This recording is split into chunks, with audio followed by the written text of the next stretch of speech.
monkeypox vaccines so I can dispel the misinformation and disinformation being put out by the United National Congress and their spokespersons at a media briefing on Sunday. And I will urge the national population to disregard what you are hearing again, because they don't have the information. And as we have the information, we will bring it to you. So on the 5th of August, 2022, which is last week, Friday, I last spoke to the country last week, Wednesday. On the 5th of August, 2022, there was a meeting held with PAHO, and this came after another meeting on July 15th where Trinidad and Tobago was present. So on the 5th of August, there was a special session of the Directing Council where a resolution allowing PAHO to proceed with negotiations was approved by the Minister of Health of Trinidad and Tobago, along with all ministers of health in the region. So it's a regional program to acquire vaccines. As I indicated earlier, Trinidad and Tobago was one of the first countries to indicate its interest to acquire vaccines. The Guardian carried a very good article this morning, so this is in the public domain on page 14, where it says Caribbean countries approve resolution to support access to monkeypox vaccine. Basically, the supplier of the Jynneos vaccine, there is only one vaccine manufacturer. It says here, while supplies of the vaccine are extremely limited, Etienne said PAHO has engaged in early negotiations with the lone manufacturer. And that's the point, I think, that those oppositors are misleading the public. They would have you believe that these vaccines are available. You just go into a store and buy it. It's on a shelf. It's limited supply. Larger countries are hoarding, and there is one manufacturer. And the manufacturer has indicated, as I understand it, that they prefer to deal with PAHO and maybe not individual countries. So we are in the market via PAHO, dealing with the producer called Bavarian Nordic, the only producer. We have no indication as yet on price. What we do have coming out of my last update last week, Wednesday, when I said we didn't even know the expiry date, we now have some more information on the shelf life of these vaccines.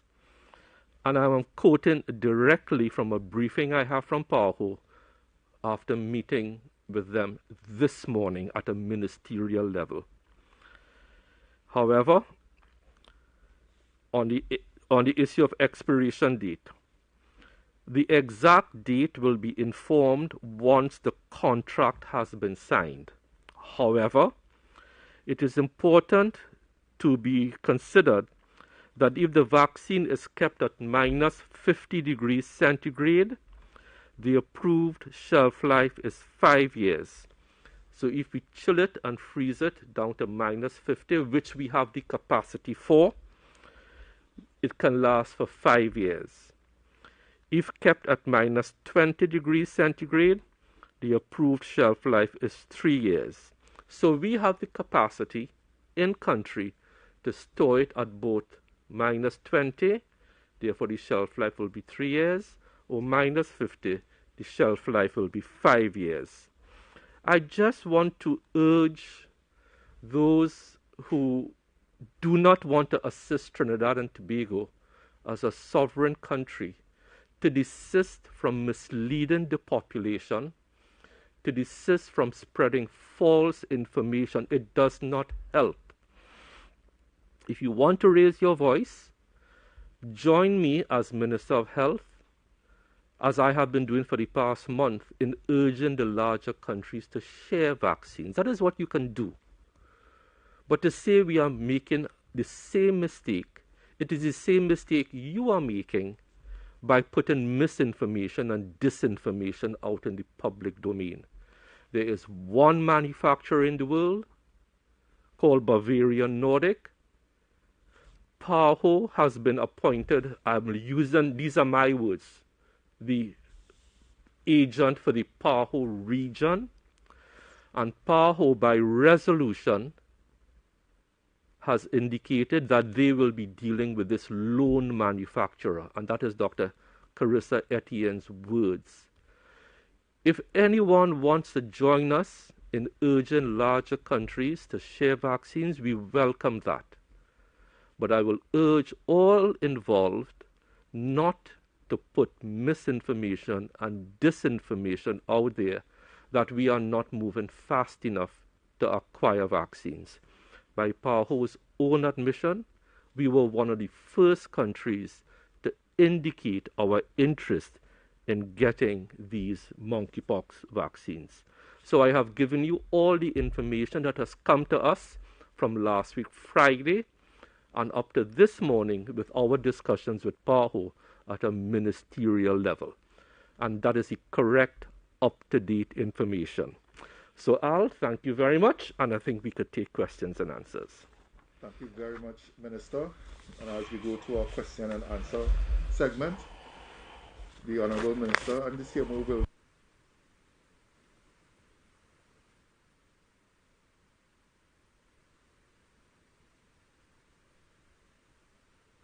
Sorry, you asked to state your name and the name of your media house. Please identify the panelists to whom you wish to address each question. The presenters will respond to 2 questions per media representative in the first instance. After the first round questions, we will then take 1 question at a time per media house. Our first question goes to Guardian Media Limited. Good morning. Hi, morning everyone. Rashad Khan, Guardian Media Limited here. But anyone who wants to take the questions, firstly, we have gotten reports in the newsroom that there might be some sort of shortage of medication for children under 2 years of age, such as baby cough syrups and Panadol, etc. And I just want to get some clarification of that. And secondly, I saw this morning at least, there is some reports of a zoonotic virus called Langya that has been detected in 35 people in eastern China. So now what I'm just wondering is, should we expend any energy on being concerned at this point right now over that outbreak? Thank you. Thank you, Rashad. So the issue you have raised about shortage of paracetamol and so on is in the private sector, not in the public sector. However, Rashad, I'm glad you raised it, because what has happened since the start of COVID, and I have mentioned this before, countries that manufacture these drugs have placed these drugs on an embargo, meaning they are not going to export. And it goes down to even paracetamol, imagine that. What we have to do and what we have done to help the private sector and also keep our supply chains open in the public sector is through the Ministry of Foreign and CARICOM Affairs. We write to them, we engage the local embassies, we engage our missions abroad to ask these countries not to embargo supplies for countries like us. At the public sector level, and I don't think we appreciate how hard we have worked to keep drug supplies open. And I think I am on record as saying we try to avoid chronic drug shortages. There may be acute, short time, but we are at the mercy of a global supply chain that is suffering from, one, embargoes on drugs, even dexamethasone, which we have to use for COVID and which asthmatics have to use and the arthritics have to use. That is embargoed. But we have worked diligently behind the scenes without fanfare to keep these drugs open. Prednisolone, paracetamol, as you have said, which is now short supply in the private sector. but we have supplies in the public sector. On the issue of the new virus, yes, we took note of it, and I think your direct question, should we expend energy being concerned, I will hand you over to the CMO for that one. Well, certainly, I think if COVID has taught us anything, is to be on the alert for new viruses, especially with the way persons travel. Virus could be in one part of the world today and then in another during that same day. So it is something that we have to keep a very close eye on, look at the spread and seeing what is happening, if it is being able to spread from person to person, and then, of course, take the necessary steps. But through the IHR mechanism, normally, countries are alerted for any small outbreaks that occur in whatever region of the world. So we await further updates through the IHR network, but it's something that we will keep a very close eye on. Thank you, CMO. With that, we go to the Newsday for 2 questions. Newsday, good morning. Hey, morning. Glenn Chantak of Newsday here. Two questions I have are, firstly, given what was said about reactivating those 2 step-down facilities, given the rise in hospitalization cases that we're seeing, is there any consideration to reactivate any other aspects of the parallel healthcare system which may have been taken offline as earlier a few months back because of the reduction in cases, firstly? And then secondly, could you give us an update regarding the mask mandate with respect to schools, whether that would be mandatory or not mandatory, seeing that the new term will start just now? So has a decision been taken on that? Thanks. So, Clint, as I indicate, we look at the figures every single day. We took the decision on Sunday morning when I got my daily report from Dr. Richards. We had the conversation, Dr. Richards, myself, and Dr. Parasram, and the only decision we are taking at this time is to reactivate step-downs. As the situation progresses, as we look at the numbers on a daily basis, we will make other decisions if they need to be made. On the issue of schools, we are advising the Ministry of Education currently as to what they should be doing, and the Minister of Education will make any announcements as to any protocols to be implemented in the school system. Thank you very much, Minister. With that, we go to TV6. We welcome your 2 questions. Good morning, gentlemen. Urvashi from TV6. Pleased to be sharing your company this morning. My questions are for Dr. Parasram. Now, Dr. Parasram, across the world and even in TNT, we see that people are playing off Omicron infections as very mild, only for many to be hit about a month later with long COVID, where people are experiencing chronic fatigue, shortness of breath, cognitive disorders, and a lot of persons are unable to even work, unable to get back to return to their normal lives. Can you give us a count of how many persons you suspect would be suffering from long COVID in Trinidad and Tobago, one, and the implications for employment, also health coverage, insurance, because of the uncertainty surrounding long COVID and the fact that there's no cure? Thank you. Yeah, certainly in terms of, I think the long COVID numbers, that has been presented already in the press conference. And what I could do is I could share the latest updates from those attending the clinics, the long COVID clinics in the various RHAs, so we can get that current figure and share it with you off air. And again, just to underscore, Omicron is the dominant variant in Trinidad and Tobago and most parts of the world. And what you know of the sublineage BA5 is now emerging that it seems to be the most virulent out of the sublineages for Omicron. Certainly, I think persons that would have experienced Omicron personally would tell you that in some instances it's not mild at all. Our hospital numbers are increasing, our ICU numbers are increasing as well, which basically tells you that it is not a mild disease in a proportion of the persons that are infected. But certainly, as with other variants of concern, we do see milder cases generally in persons that have been fully vaccinated and boosted as well, or those with in the younger age groups. So the at-risk groups remain the same in this particular variant of concern as it was before. As it relates to the other bits and pieces, I think the second question lies outside of my remit and the Ministry of Health. So that question will be better posed to the line ministries dealing with those issues. Thank you very much, CMO. We go back to Guardian Media Limited for a single question.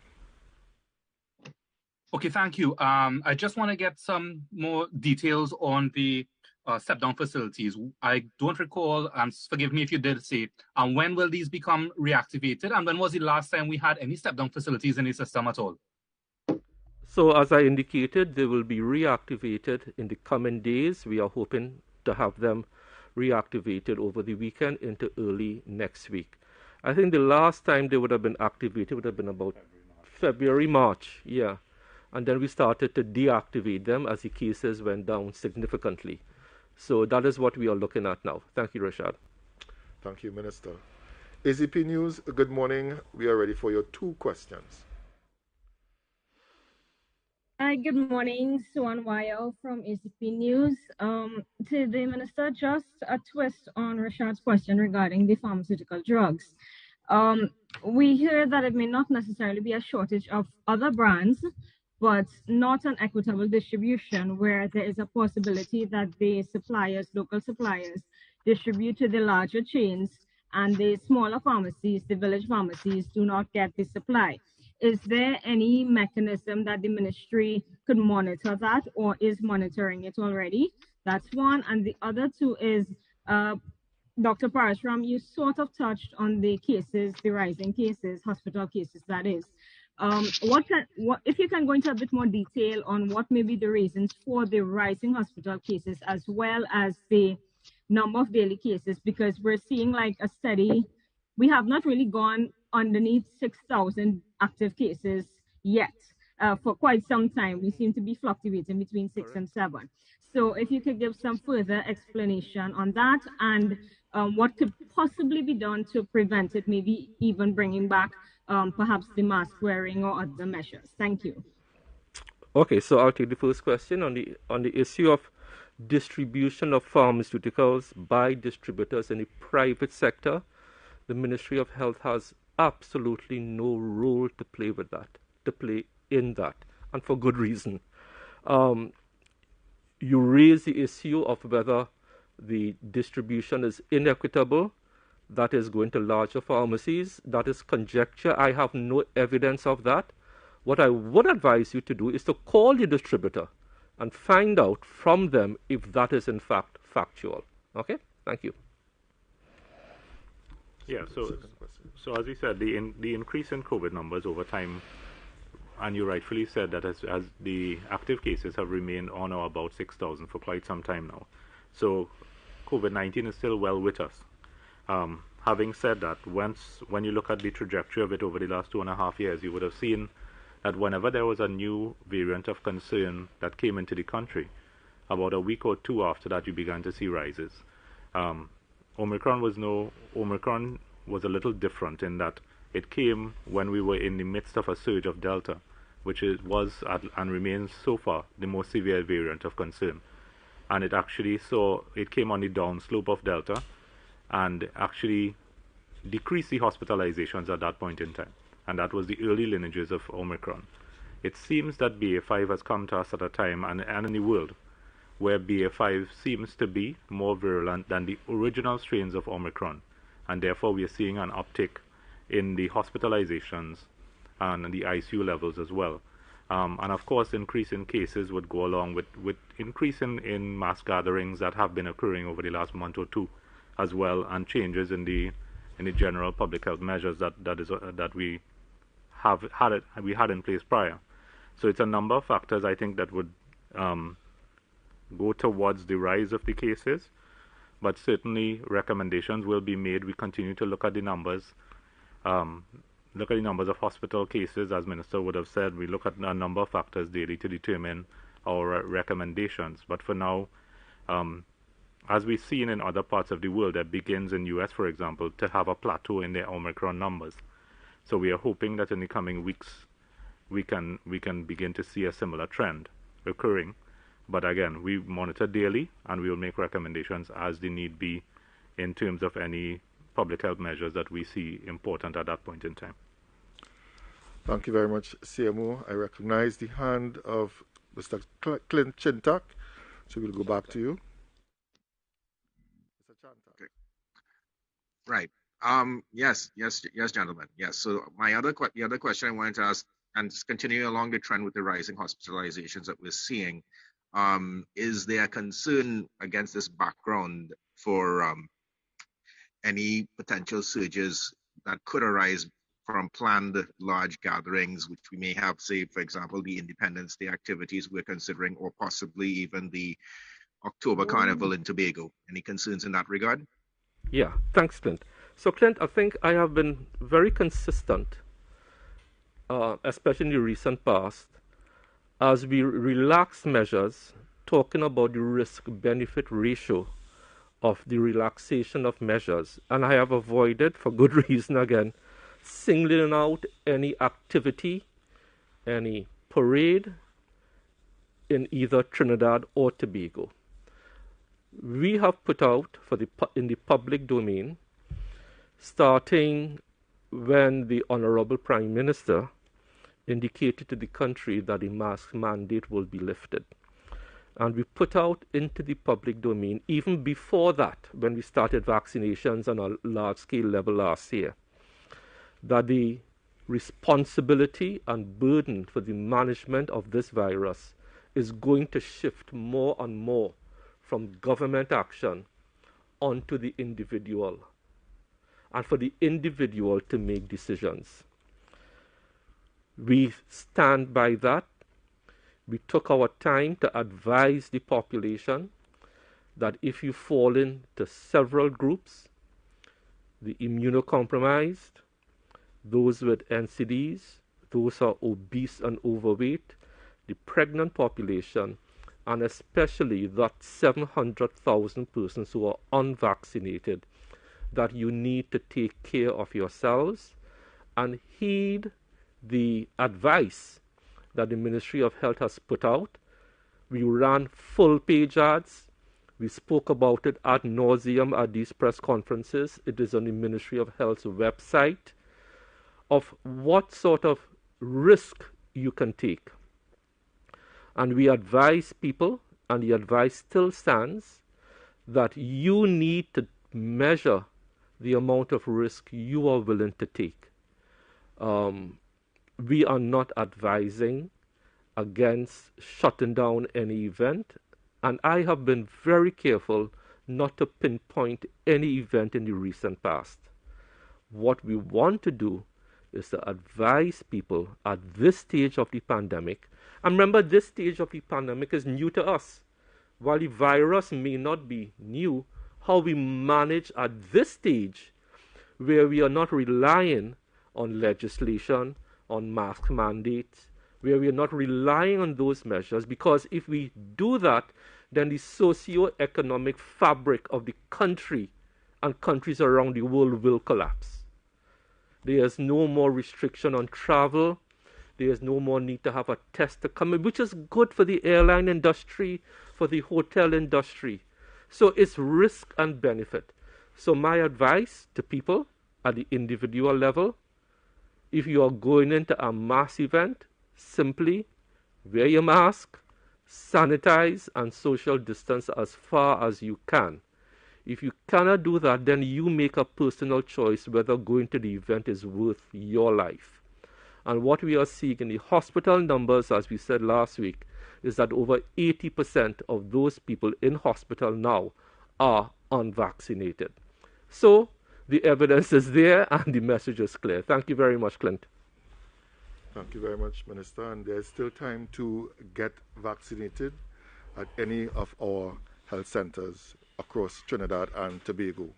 We go back to AZP News for a follow-up question. Hi, in other related health news, with all the recent flooding, Have you all had any reports of any illness that stands out? And in central area, there's also a report of the African snails bombarding that particular district. Any information on that? Yeah, so any information on the African snails, I would humbly suggest you post that to the Ministry of Agriculture. They are the line ministry to deal with any issues dealing with the African snail problem. I don't know if CMO has any other information on flood-borne diseases. No, so generally, as we have said before, we put out all the information in terms of prevention as it relates to flood-borne diseases. Continues to be available on our website, and the public health inspectors as well as the CMOHs are doing outreach activities to different areas, for example, food vendors and the like, to ensure that the prevention steps are being taken. We expect, as the measures have now been lifted in terms of public health measures for COVID-19, and this is the first time I think that we have almost no restrictions since prior to COVID in March or thereabouts of 2020. We expect to see a rise in all viral illnesses across the board, and it's something that we are monitoring through the EPI unit, and we will probably bring an update in that regard in the coming weeks, because I have shared before that we saw a decline in the number of viral illnesses for things like dengue, gastroenteritis throughout the epidemic and throughout the public health measures, and we expect to see an increase in acute viral illness across the board in the coming weeks or months. And again, I think I should present to the national public on that in the coming weeks. Thank you very much, CMO. We go back to Guardian Media Limited for a follow-up question. Mr. Khan? Okay, so we will come back. Mr. Khan, we go across to TV6 for a follow-up question. Hey, morning. Sorry about that. Yeah, Minister, would you be able to say if the bringing back on stream of these facilities, the step-down facilities, if they are at any cost, if they'll cost taxpayers? Well, of course, you have to pay staff, you have to have equipment, there may be need for oxygen, janitorial staff. Of course, it's not going to be free. So there is going to be a cost which the RHAs will bear. Thank you. Thank you, Richard. And with that, we go back to Rishi, TV6. Your follow-up question. Thank you, Dr. Parasram. Back to the long COVID issue. I did not get from you whether you really consider long COVID a real issue, or how much of a strain long COVID can pose to the healthcare system. Thank you. Sure. Long COVID in terms of disabilities is really causing an issue as it relates to the quality of life of individuals. And of course, how that transcends into your daily ability to earn and all of that. In terms of the sheer numbers, I can't say that the numbers have been great enough to put any significant strain on the health system in terms of being able to afford treatment and management throughout our clinics. So, as I said, I will get the exact numbers to you offline. I've already asked Dr. Trotman to reach out to all the other RHAs so that we can get some numbers to you, so you could see the scope of it and how many people we actually have presenting with that particular condition.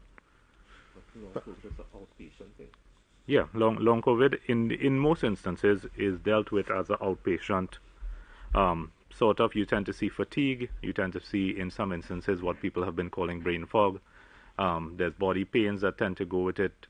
The most persistent complication that people have is shortness of breath leading to fatigue. So exercise, not able to do the types of things that you would have done before, for example, walking upstairs or doing exercise. So again, I will get the numbers to you so you can actually see the scale of it and the scope of it that occurred in Trinidad in the coming, of course, Trinidad and Tobago in the coming days. All right? Thank you very much, CMO. We go back to Newsday. Clint Chantak, we're ready for your follow-up question. Mr. Chantak? Okay, so we will quickly move across to Mr. Khan, Richard Khan, for your follow-up question. Hi, this will be my last question to the panel. Minister, you were pretty cautious, and you are right, you have been cautious not to pinpoint any certain events or anything for spreading COVID-19, but has the ministry identified certain types of settings that is driving the infections now? Is it people going to work? Is it people going to parties? What are the settings that are driving the infections right now? Maybe that could help people put things into perspective for themselves. It's not a particular setting, Richard, and I think you are asking a very good question, and I really appreciate it and thank you for it. It's not an individual setting. It's the choice that the individual makes not to protect themselves by either being vaccinated, not wearing a mask, like in public transport, a crowded street, not wearing a mask in a place of worship where you are in close contact with people for a couple of hours, not sanitizing your hand. Look, I went to Tobago recently, and there is no mask mandate on the flight to Tobago. But there's a sign saying it is highly recommended. And I sat next to a woman who didn't have on a mask, and I was scared. And there were a few other people without a mask on a plane, close contact, going to Tobago. Those are the types of settings that I think people ought to be very, very careful and particular. We have too much information out there about the effectiveness of masks in close proximity to other people.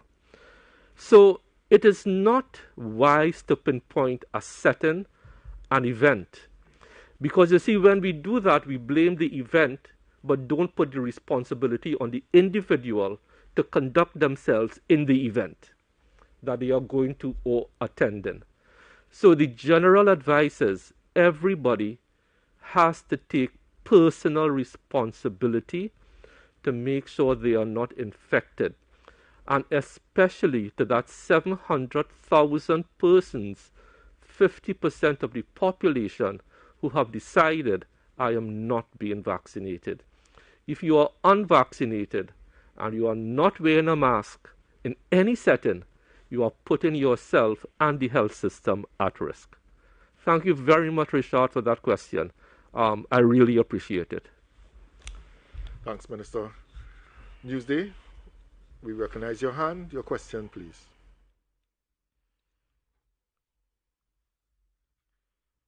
Okay, it appears that as if Mr. Chantak is still having some audio problems. So, ladies and gentlemen, thank you very much. We want to thank the media for their engaging questions, our panelists for their responses, and you, our viewing public, for tuning into this update. And as we close, as we always do by asking you to please continue to protect yourself and your loved ones. If you haven't received your COVID-19 vaccination as yet, please get yours now. We also encourage you to practice health behaviors that reduce the spread of viruses. Continue to wash your hands often. Clean and sanitize frequently used surfaces. Wear a mask in situations where you may be at risk, such as on flights, when taking public transport, parties or celebrations, at places of worship, and even shopping. And further, for up-to-date information on health issues, please visit our website at health.gov.tt or social media handles. Thank you so much for viewing, and please be safe, and goodbye for now.